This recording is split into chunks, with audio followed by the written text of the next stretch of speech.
In this lesson, I'm going to show you the best hammer-on exercise. Here we go. Hey guitarists, it's Mike from Guitar Essentials. And before we get started, let's just talk about what a hammer-on is. So a hammer-on is part of legato technique, as are pull-offs, and it also could be called an ascending slur. So it ascends in pitch. So all hammer-ons go up in pitch. So if we played a note, and we'll start on the 5th fret 6th string, we pluck the note, and then the second note comes down as a hammer-on. You hammer your finger on to the next note. And it could be any note above the note you first play. So you don't pick the second note. Therefore, it's more legato, more smooth. The opposite would be staccato, where you pick each note and make the notes short. That's how hammer-ons work. Here it is close up.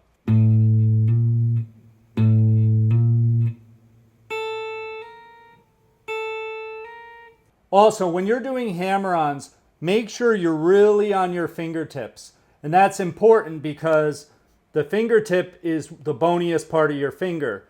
If your fingers are flat fingered, you're playing more on the pad. You're not going to get as good of an articulation. You're not going to get as good of a sound unless you're on your fingertips. So keep that in mind when you're practicing this. Keep your fingers curved like a C. If you can, keep your thumb down as well. Thumb should be in relation to your second finger and in the middle of the neck. This exercise, and why I think it's one of the best, definitely to start off with, it covers all the range of finger combinations, left-hand finger combinations in a 4-fret pattern. When you start to learn this, you'll see what I mean.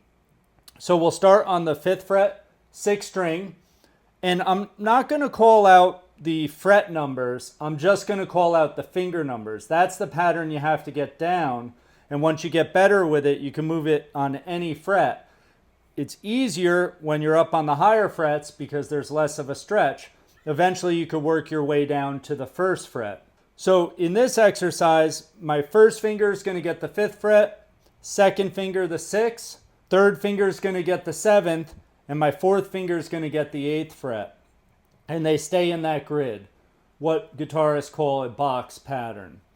All right, so the first combination of fingers is 1, 2, 1, 3.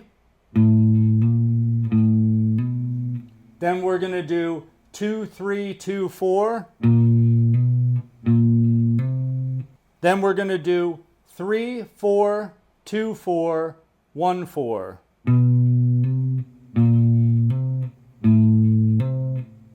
So now I'll play that in sequence.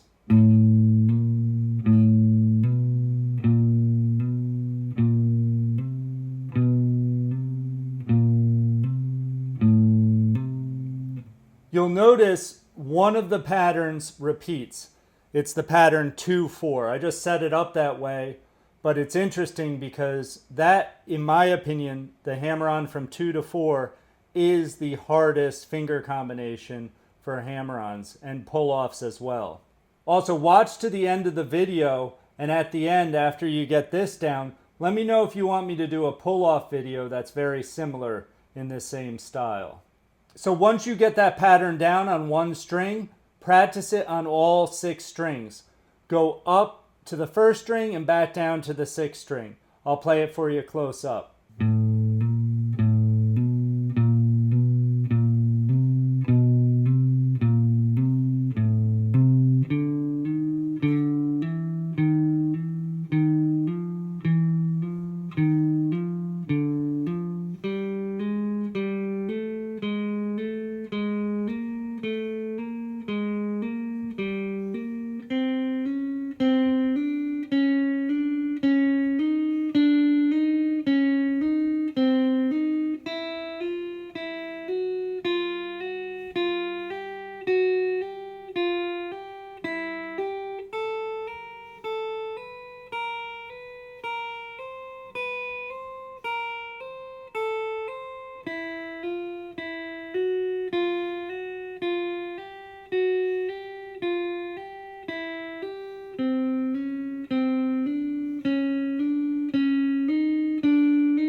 So once you get that whole pattern down, you can increase your speed. Feel free to use the metronome, super important, and then work up to a faster speed.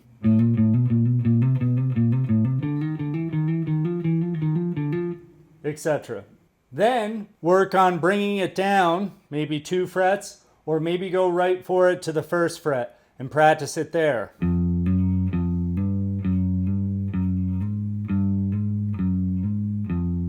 And then do it on all the strings. Now, of course, there's many other legato exercises, hammer-on exercises. I think it's a great thing to practice it with your scales, therefore it's more musical, but there will be bigger stretches when you do that with your scales. Oftentimes there will be. Hope you enjoyed this lesson. If you haven't already, please subscribe and hit that notification bell. And also, if you want free charts of chords, scales, and exercises, check out the link down below in the description. Thanks again for watching, and we'll see you in the next lesson.